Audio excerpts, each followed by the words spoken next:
अब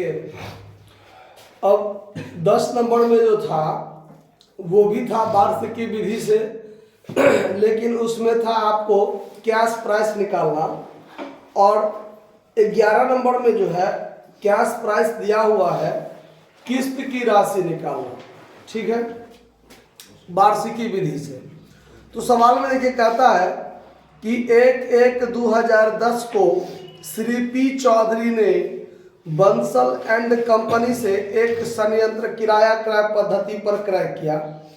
संयंत्र का नगद मूल्य जो है वो 20,000 रुपया का है और कीमत का भुगतान 6,384 तुरंत कर दिया और शेष 5% प्रति वर्ष के दर से 3 सामान्य किस्तों में 31/12/2010 से प्रारंभ किया जाना था। अब कहता है कि 1 रुपया का 5% के दर से 0.367215 की वार्षिकी खरीद पर किया जाता है। ठीक है, अब देखिए जब सवाल में आपको आप एन्युटी रेट से समझ सकते हैं कि आपको कैश प्राइस निकालना है कि किस्त निकालना है। तो अगर एन्युटी रेट जो है, वार्षिकी जो मूल्य है, अगर वो 1 रुपया से कम है, इसका मतलब किस्त में निकालना है, किस्त आपको निकालना है।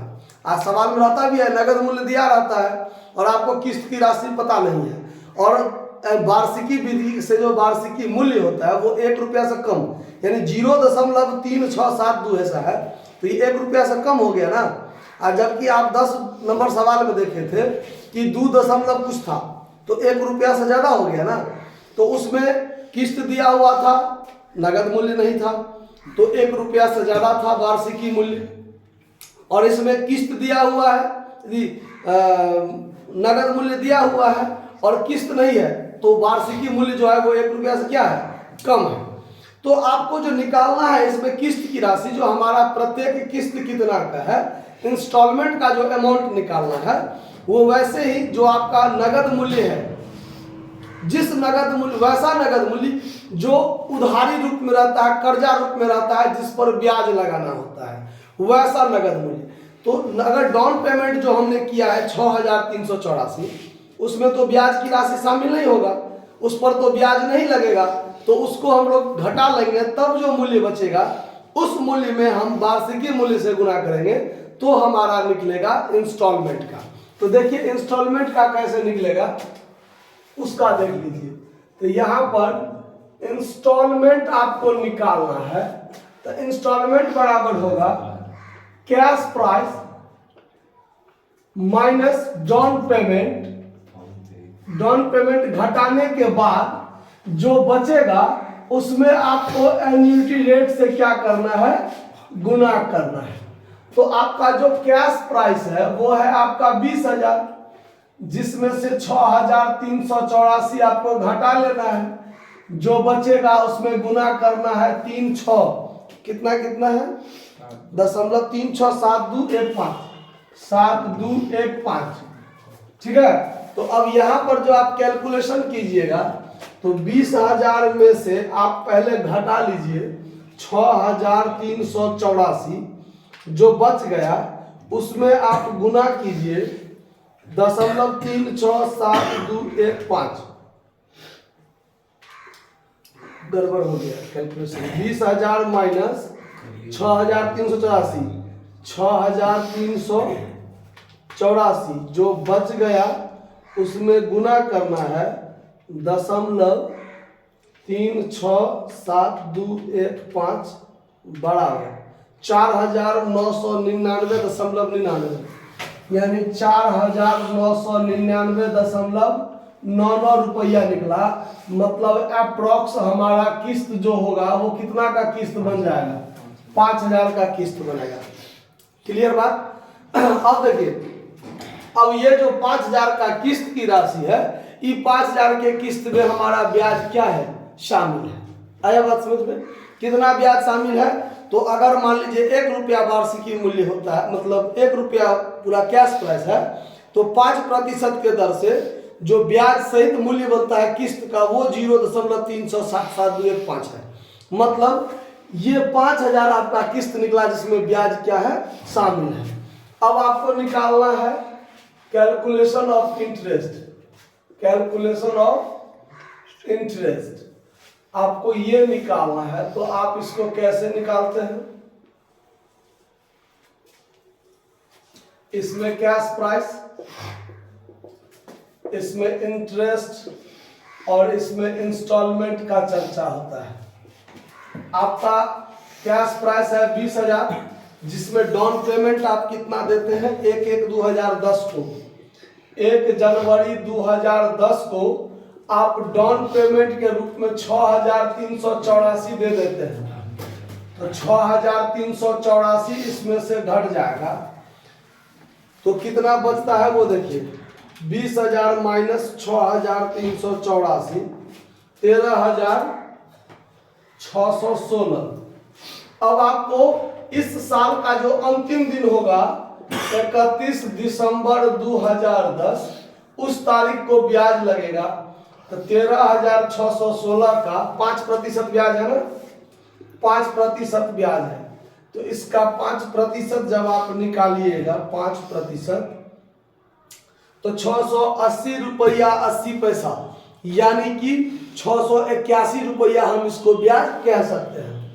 तो 680.8 आता है, तो इसको 681 रुपया अप्रोक्स कह सकते हैं। तो 5,000 का जो किस्त है उसमें 681 रुपया हमारा ब्याज का है। तो 5,000 में से घटाइए 681 रुपया, बच गया 4,319 रुपया जो कैश प्राइस हुआ।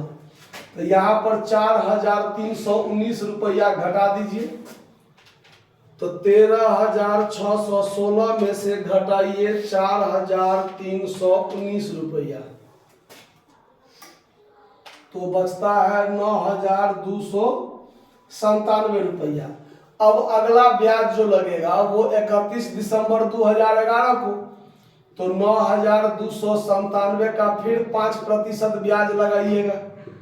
तो अब इसका 5% निकाल दीजिए, तो 464 रुपया 85 पैसा, 464 रुपया 85।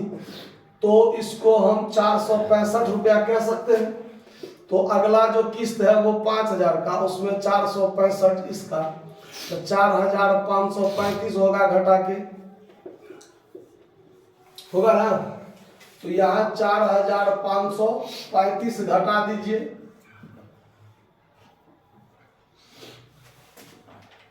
तो 9,297 में से घटाना है 4,535 रुपया, तो बच गया 4,762 रुपया। अब अंतिम जब किस्त की टाइम आएगा 31 दिसंबर 2012, उस समय में तो आपको ब्याज का कैलकुलेशन करना नहीं है। आपको पता है कि किस्त है 5,000 का और 4,762 रुपया कैश प्राइस बचा है। तो अंतर की राशि जो 238 रुपया हुआ, ये क्या निकलेगा? ब्याज का ही निकलेगा। समझ में आया ये बात कि नहीं आया? सो बोलिए। किसी को दिक्कत है इस बात को समझने में? नहीं दिक्कत है। अब सवाल में हरास का भी कोई जिक्र है। सवाल में देखिए, हरास का है कोई जिक्र? हाँ, हरास 10% के दर से क्रमागत हरास पद्धति पर काटा जाता है। तो अब आप जो कैलकुलेशन ऑफ डिप्रिसिएशन का चर्चा कीजिएगा, तो इसका देखिए इस तरीका से कर देते हैं। 1 साल के लिए, यहाँ पर 2 साल के लिए और यहाँ पर तीसरे साल के लिए कर देते हैं। तो फर्स्ट ईयर आपका है 31 दिसंबर 2010। जब 31 दिसंबर 2010 को डिप्रिसिएशन लगेगा, तो डिप्रिसिएशन बराबर कितना होगा? संपत्ति का मूल्य है 20,000, तो 20,000 का 10% हरास लगाइएगा, तो हरास निकल जाएगा 2,000। तो रिटेन डाउन वैल्यू कितना बचेगा? 20,000 में से 2,000 घटेगा तो 18,000 बचेगा।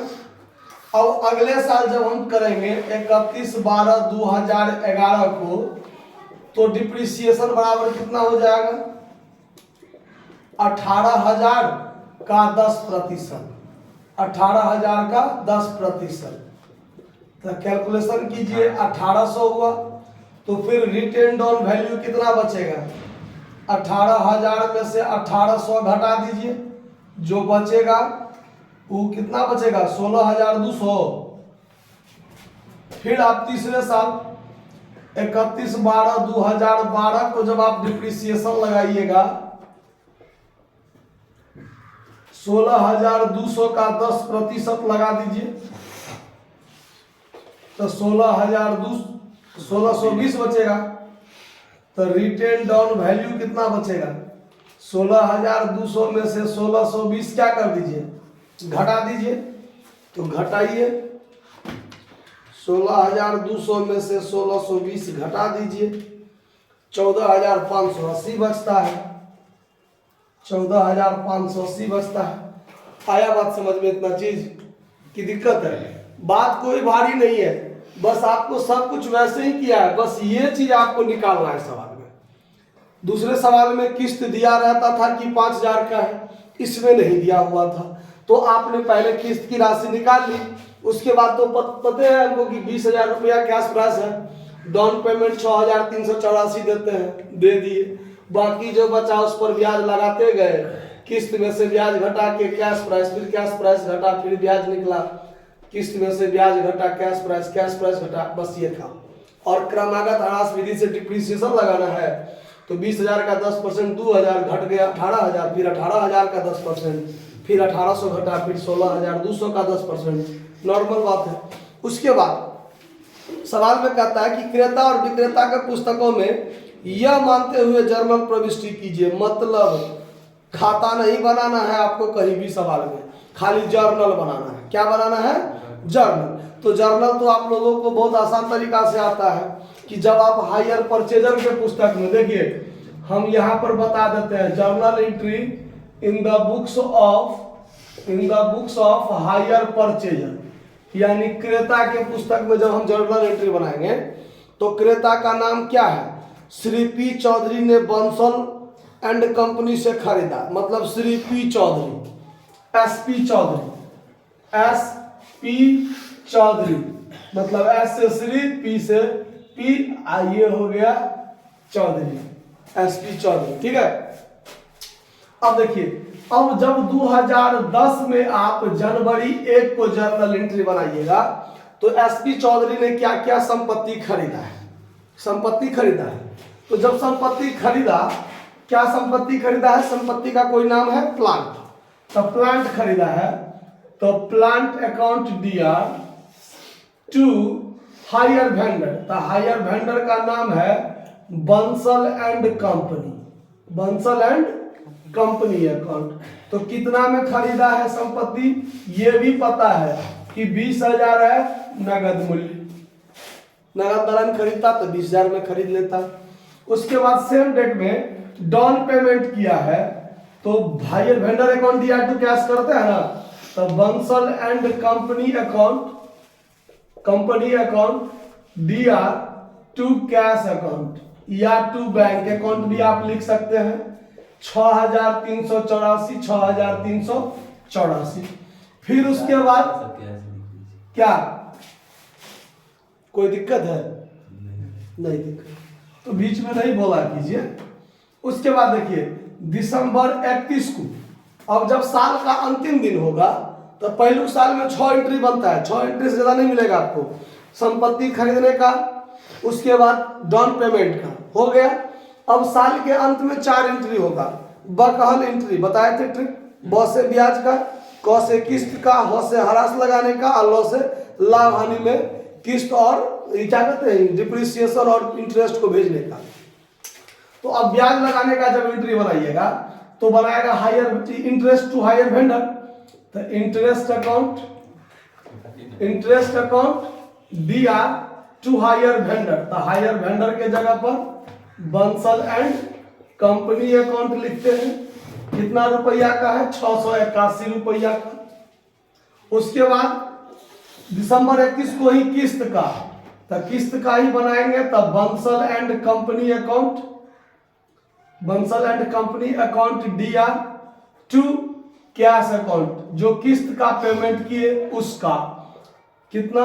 किस्त तो 5,000 का है, 5,000 5,000। उसके बाद फिर डिप्रिसिएशन लगाएंगे, तो डिप्रिसिएशन लगाएंगे तो depreciation account DR to plant, कितना डिप्रिसिएशन लगा है पहले साल में 2,000, ठीक है। उसके बाद देखिए फिर ये डिप्रिसिएशन और ये इंटरेस्ट को PL में भेजेगा, तो profit and loss account DR to interest account और टू डिप्रिसिएशन अकाउंट। डिप्रिसिएशन है 2,000 का, अब ब्याज है 681 का, तो 2,681 रुपया हो गया। तो पहले साल का एंट्री हो गया। अब अगले साल से एंट्री का बताएंगे, तो हमको तो ज्यादा मेहनत करना नहीं है, हम तो इसी में बस ये दोनों एंट्री अगले साल नहीं होगा, ठीक है। और उसके बाद बस ये 4 एंट्री ही अगले 2 साल और होगा। 3 साल का ही बात है, 1 साल का हो गया, 2 बार और। तो पहले आप इसको नोट कर लीजिए, आप लोग स्क्रीनशॉट ले लीजिए, फिर आगे बताते हैं। ये पहला साल का एंट्री हो गया, आप लोग स्क्रीनशॉट ले लीजिएगा। अब देखिए अब आगे क्या होगा अगले साल से। अगले साल से ये एंट्री मिट जाएगा, ये एंट्री मिट जाएगा, ये 2 एंट्री अगले साल से नहीं होगा, और ये 4 एंट्री अगले 2 साल तक। अगले 2 साल ही नहीं, जितने साल तक सवाल में रहता बनाने उतने साल तक होता। अब अगले साल से क्या होगा 2011 में बस यही बकहल एंट्री, ब्याज, किस्त, हरास, लाभानी। तो अगले साल देखिए दूसरे साल में 465 ब्याज है, interest to Bansal and company 465, Bansal and company to cash, किस्त की भुगतान 5,000। डिप्रिसिएशन अगले साल डिप्रिसिएशन 1,800 लगा है, 1,800। उसके बाद फिर PL में भेजे हैं, तो PL में इंटरेस्ट जाएगा 465 और 1,800 डिप्रिसिएशन, ठीक है।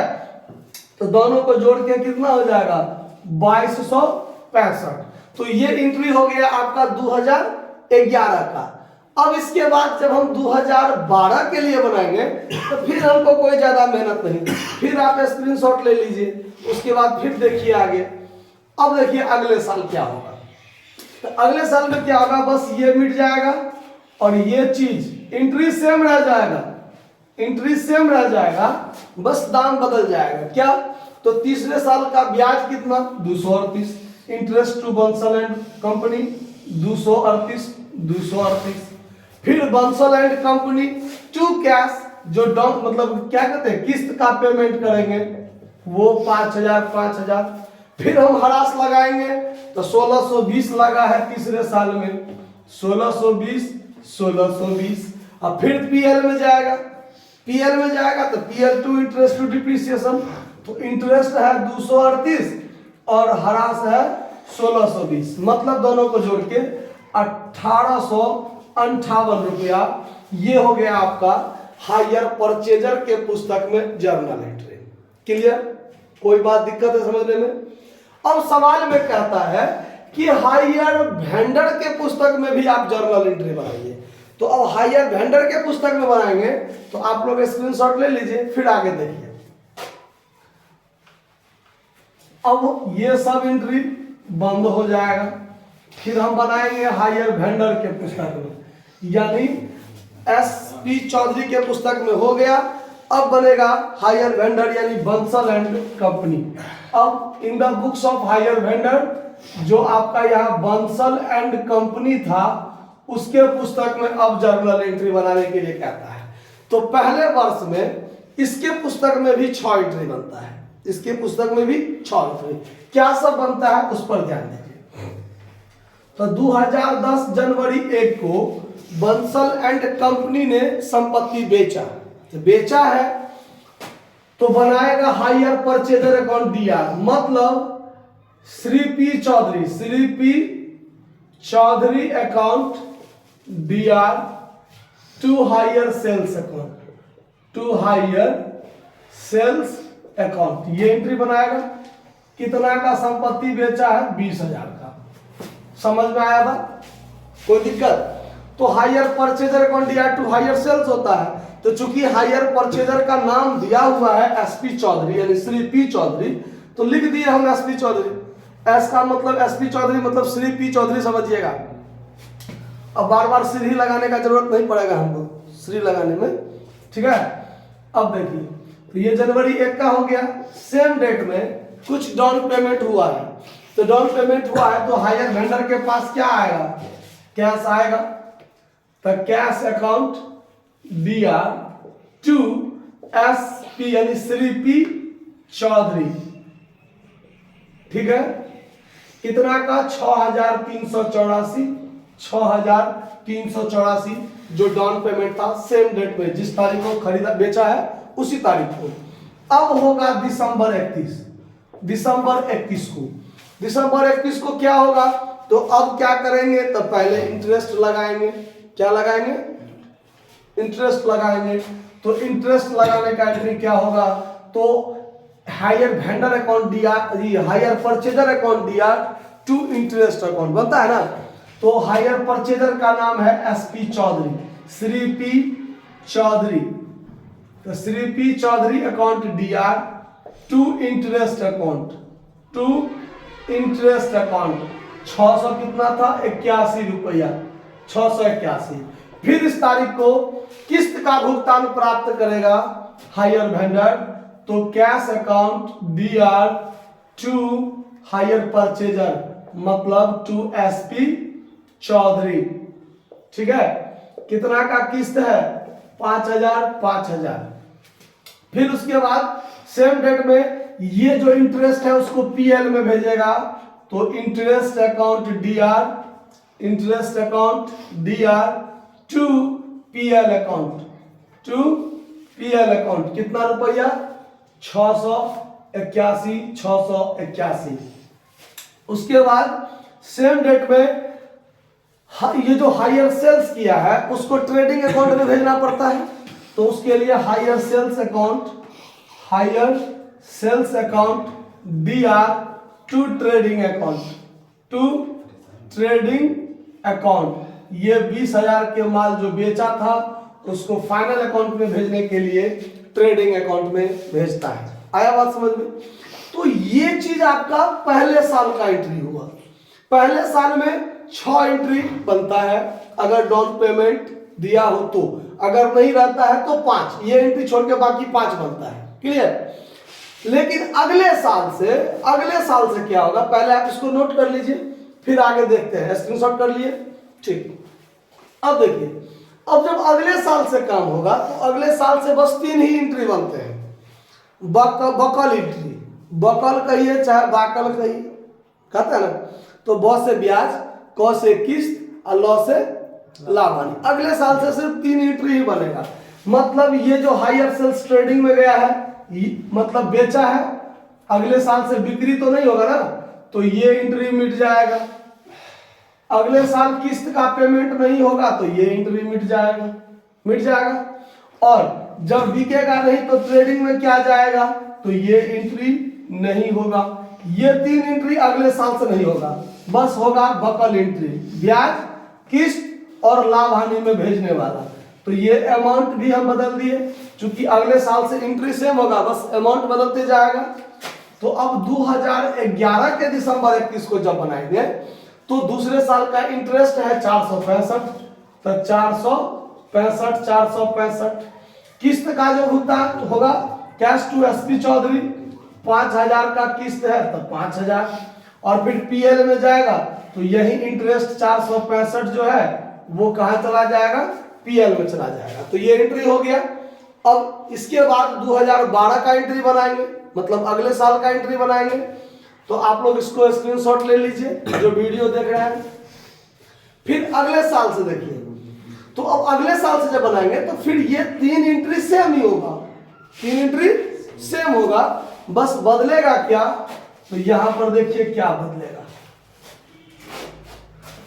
2012 के लिए जब हम बनाएंगे तो फिर SP Chaudhary to interest 238 interest है अंतिम साल का, 238। फिर किस्त है 5,000 तो 5,000, और फिर पीएल में जाएगा तो यही 238 रुपया कहां चला जाएगा, पीएल में जाकर समाप्त हो जाएगा। तो इतना सवाल रह गया आपको हायर वेंडर के पुस्तक में, जर्नल एंट्री, हायर परचेजर के पुस्तक में भी देख लिए, दोनों के पुस्तक में आपने देख लिया। कोई दिक्कत समझने में नहीं दिक्कत है तो आप लोग नोट कर लीजिए। धन्यवाद।